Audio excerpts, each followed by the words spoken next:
Assalamualaikum warahmatullahi wabarakatuh. Al-Fatihah. A'udzu billahi minasy syaithanir rajim. Bismillahirrahmanirrahim. Alhamdulillahi rabbil alamin. Ar-Rahmanir Rahim.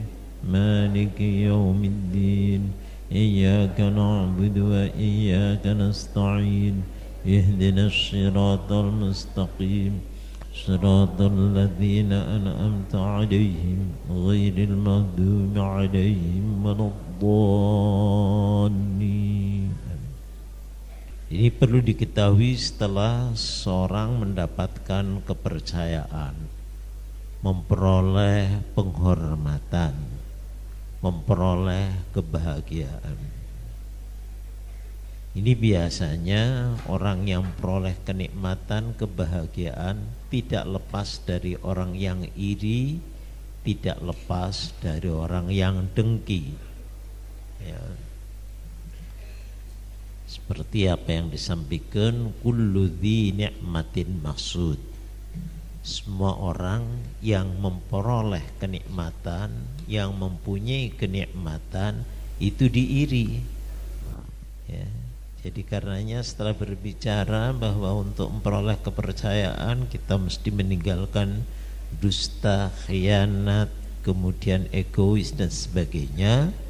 Perlu diketahui nanti apabila sudah memperoleh kenikmatan, ya, ada penyakit dari luar. Ada orang iri, ada orang dengki, ada orang hasud, ya, dan lain sebagainya.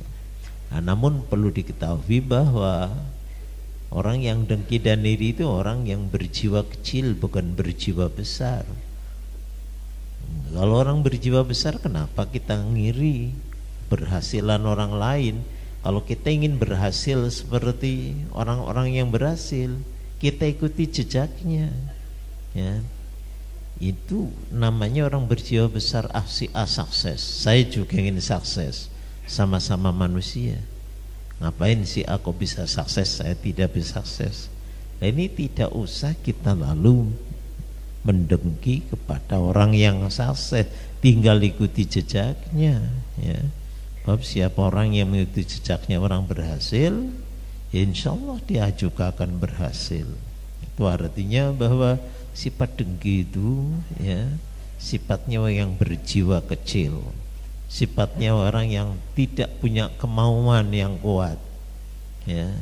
Kalau orang punya ingin kemauan yang kuat, ya tinggal, ya, kita mengikuti, gitu. Dan itu merupakan watak tercela, ya. Wataknya orang-orang yang jelek, ya, suka ngiri, ya, suka dengki, nantinya sampai pada memfitnah. Itu artinya orang besar dan orang yang menjauhi diri dari sifat tercela, maka jarak antara dia dengan jarak sifat tercela ini, yaitu sifat hasud, sangat jauh.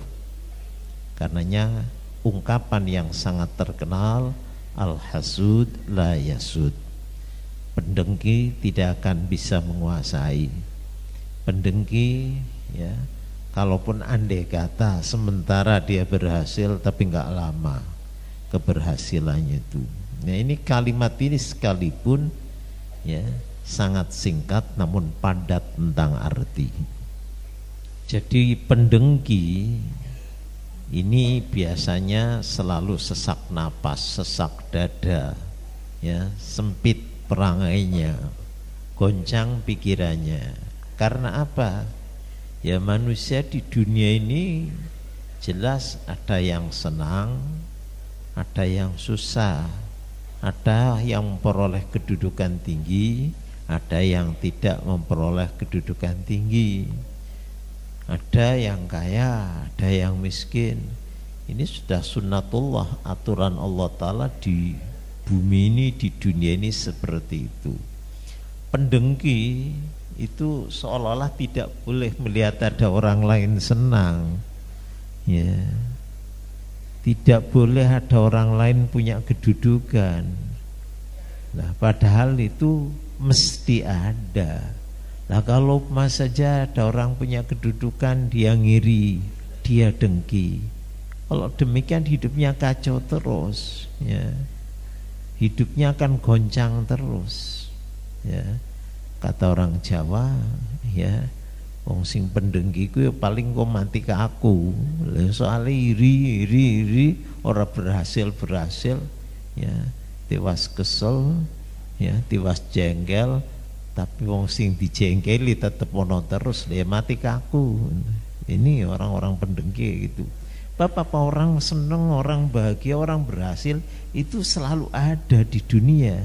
Lah pendengki itu tidak senang kalau ada orang berhasil, tidak senang kalau ada orang kaya, tidak senang kalau ada orang yang memperoleh kedudukan. Dia ngiringin merebutnya. Kalau begitu kan sepanjang dia hidup akan selalu sesak napas, akan selalu ngiri, akan selalu silau melihat orang lain berhasil. Jadi kembali, watak orang yang hasud itu hanya melamun, ya, ngarang, ya, hanya cuman ingin kayak gitu, ya. Ini modalnya modal hanya angan-angan, ya, bukan modal kemauan, ya. Kalau orang yang modalnya kemauan sudah barang tentu ada usaha dan ikhtiar. Ini hanya modal lamunan. Lah lamunan ini adalah modalnya orang-orang yang pailit. Orang-orang yang pailsmen ini modalnya cuman melamun. Ingin, ya, tapi tidak dibarengi dengan usaha.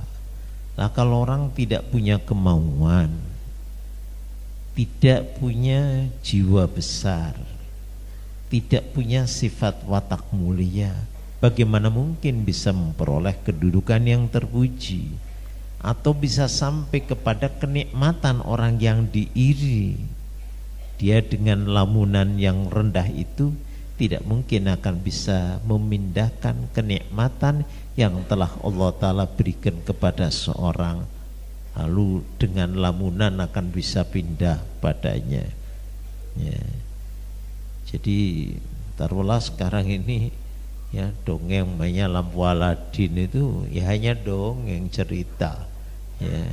Ada orang hanya ingin, ya, simsalabim bisa menguasai macam-macam, itu dongeng, ya. Mana sih ada lampu Aladin, ya, dengan simsalabim bisa menguasai macam-macam? Tidak, mesti kerja keras.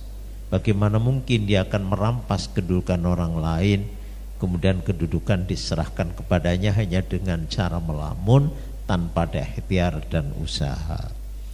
Nah, pelamun ini, ya, akan sedikit nikmatnya, rendah kedudukannya, kemudian juga rendah jiwanya, rendah pula kedudukannya.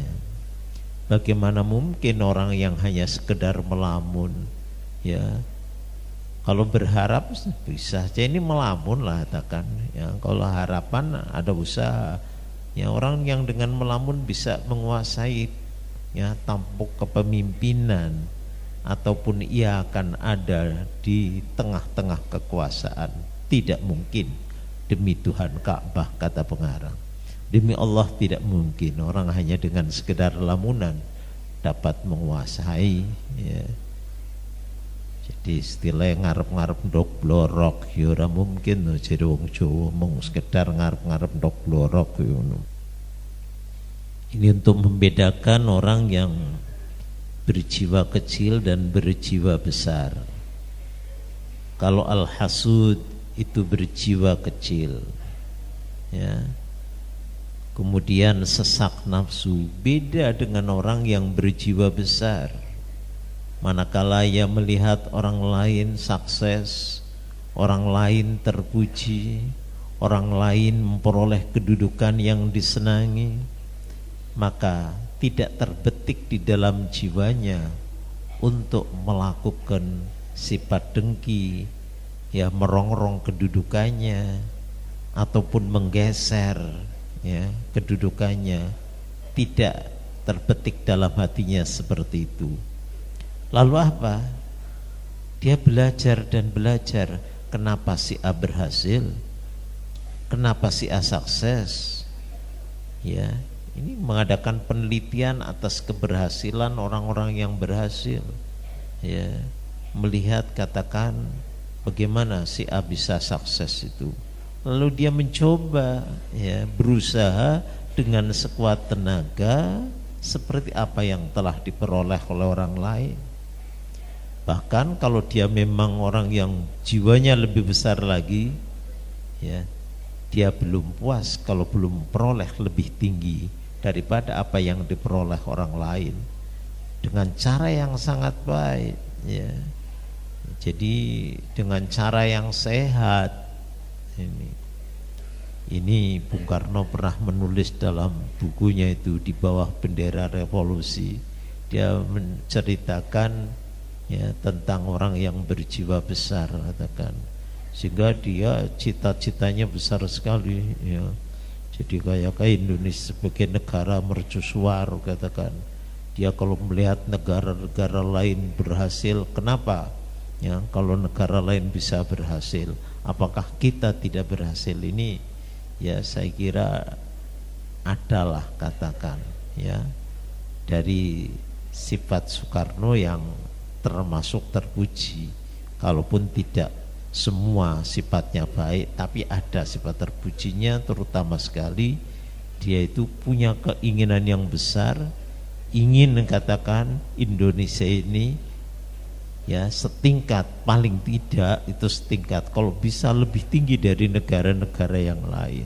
Nah, sehingga dia berusaha dengan berbagai macam usaha. Ini mestinya seperti itu, ya. Kalau kita ingin sukses, ikuti jejak orang sukses itu. Ini apa yang ada dalam bukunya Soekarno dahulu Di Bawah Bendera Revolusi itu seperti itu.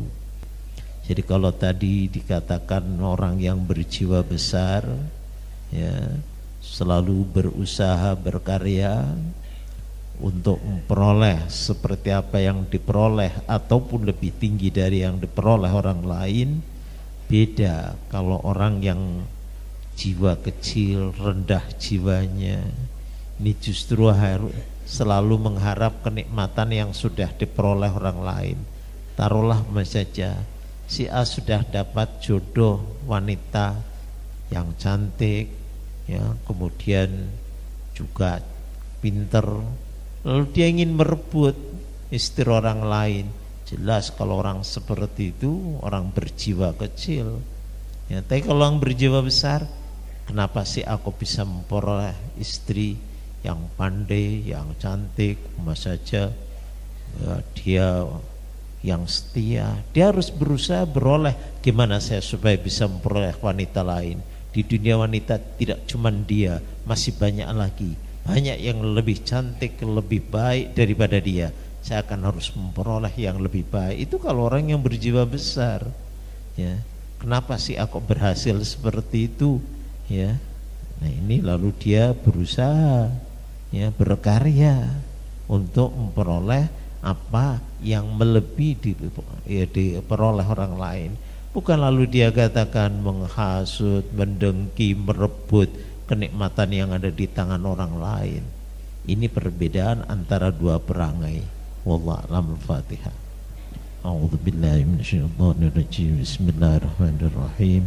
Alhamdulillah rabbil alamin arrahmanir rahim maliki yaumiddin iyyaka na'budu wa iyyaka nasta'in ihdinas siratal mustaqim siratal ladzina an'amta 'alaihim ghairil maghdubi 'alaihim waladdallin.